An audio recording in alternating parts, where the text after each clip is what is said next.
comment j'analyse les actifs que je trade de façon simple. Le but, c'est que tu te perdes pas et que tu saches exactement quoi faire une fois que tu es devant le graphique.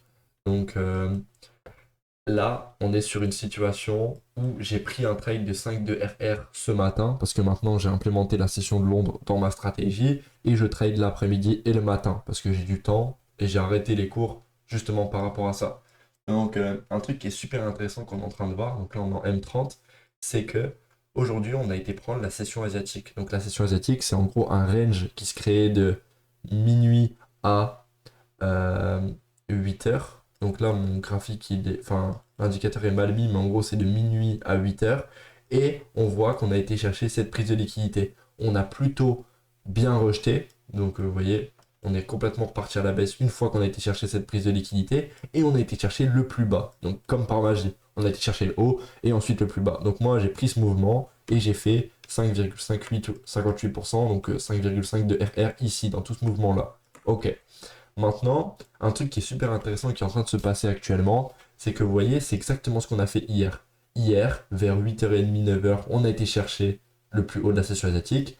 Tiens, c'est exactement ce qu'on a fait aujourd'hui. À 9h, on a été chercher le plus haut de la session asiatique. Ensuite, énorme pic de volume, enfin énorme, gros pic de volume dans le sens où le volume a commencé à augmenter. Donc il y avait plus d'ordres, plus de ventes à ce moment-là. Et on a été chercher le plus bas de la session asiatique. Ok, on a été chercher le plus bas à 11h30. Aujourd'hui, on a été chercher le plus bas à 11h30. Bizarre, hein, ça commence à être cohérent. Et ensuite, on corrige. À 14h, on va rentrer dans ce fair value gap en M30. Vous voyez, je ne sais pas si vous voyez, mais ici, un fair value gap.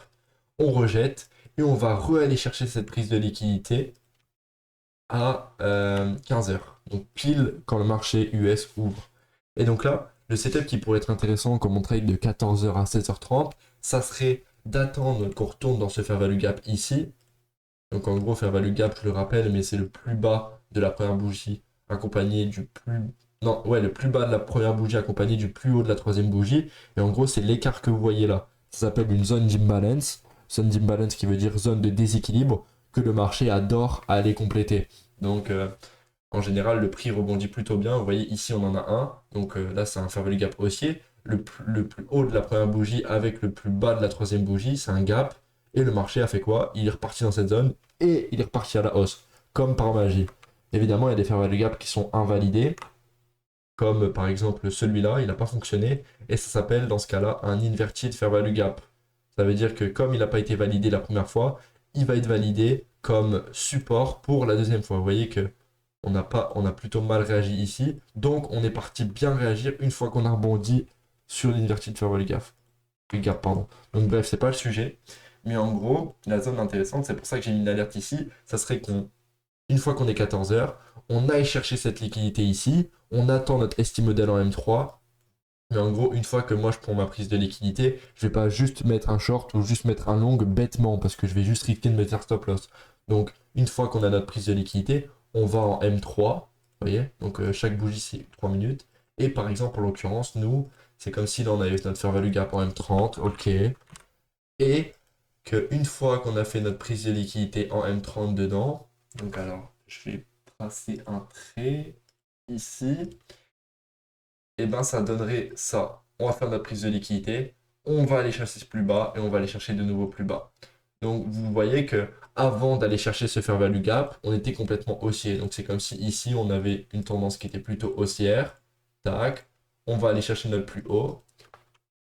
Je supprime ça, c'est pas intéressant. On fait notre prise de liquidité en M30. Donc là, en l'occurrence, si je reviens en M30, on essaye de comprendre qu'est-ce qui s'est passé aujourd'hui. Et bien ici, on a pris une liquidité en M30, c'est-à-dire qu'on a été chercher le plus haut d'une bougie globalement, même si c'est pas vraiment ça, en M30. Donc voilà. Donc là, on trace notre trait. Liquidité M30, d'accord. On revient en M3. Et en M3, qu'est-ce qui s'est passé? Ben, on a notre prise de liquidité. Et maintenant, il suffit juste de faire la suite. Donc la suite, c'est qu'une fois qu'on a eu notre prise de liquidité minimum en M30, même si c'est possible d'avoir une prise de liquidité en H4, comme on l'a fait aujourd'hui, une prise de liquidité de la session asiatique aussi, c'est intéressant. Et donc là, on va écrire liquidité mini M30.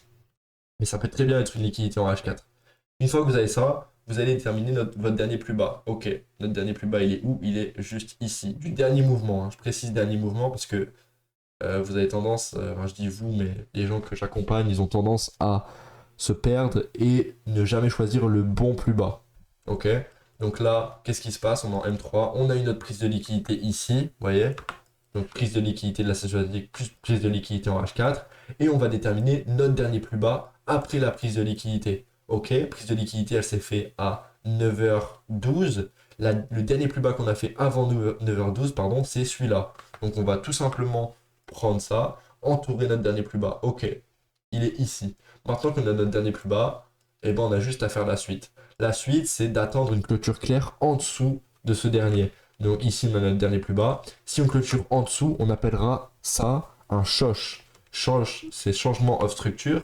Et ça veut clairement dire qu'on passe de haussier à baissier. Donc ça peut très bien fonctionner dans le sens inverse, dans le sens où on passe baissier à haussier. Mais en gros, c'est un changement de caractère, globalement. Ici, on était haussier. Vous voyez, pourquoi on était haussier? Parce qu'on faisait des bas de plus en plus hauts et des hauts de plus en plus hauts. Voilà, simplement. Rien de sorcier.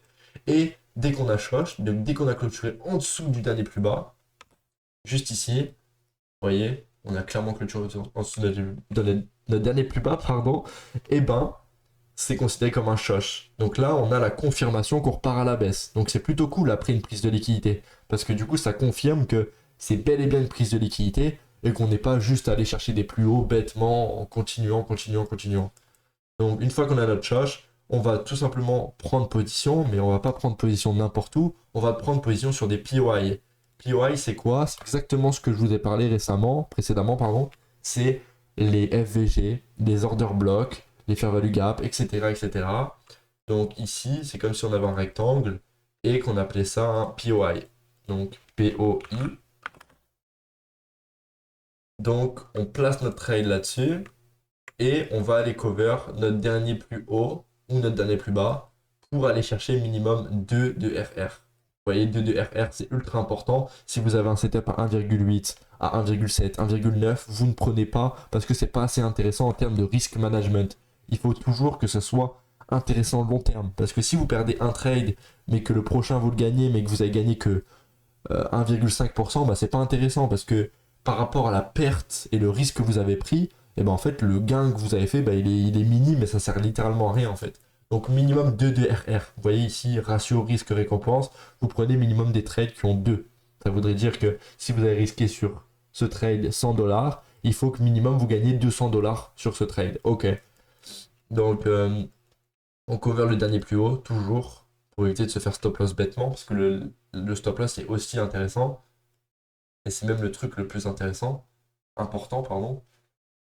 Une fois qu'on a pris notre position, autre truc que j'ai pas mentionné, on peut aussi aller chercher les 0,5 de Fibo. Quand on n'a pas trop envie de se casser la tête et qu'on sait pas trop où ils sont les PY, on va prendre le Fibonacci, on va le retracer du plus haut vers le plus bas ou du plus bas vers le plus haut et on va aller chercher les 0,5. Vous voyez que les 0,5 qui sont juste ici, et ben on place notre trade pile sur les 0,5. Ça nous permet d'avoir une précision un peu meilleur, ou du moins ne pas trop se casser la tête à essayer de chercher les POI. Et vous verrez que c'est exactement ce que j'ai fait aujourd'hui. Donc vous voyez, on a eu notre prise de liquidité, ici on a eu notre prise de liquidité pareil, on a eu notre choche, et maintenant on va aller chercher les POI. Moi je vous ai dit que j'aime pas trop me casser la tête, et que oui, il y a un fair value gap ici, c'est intéressant de le noter, et que vous pouvez clairement prendre un trade ici. Donc vous pouvez soit placer votre trade sur le début du fair value gap, soit au milieu, peu importe. Plus vous allez être précis, plus vous allez viser des gros gains, mais plus vous avez de chances de ne pas vous faire exécuter, évidemment. Donc, moi, je me casse pas trois têtes, donc je prends littéralement le dernier mouvement. Donc, je prends mon fair value, la boîte de gamme, donc en gros, c'est les 0,5 de Fibo.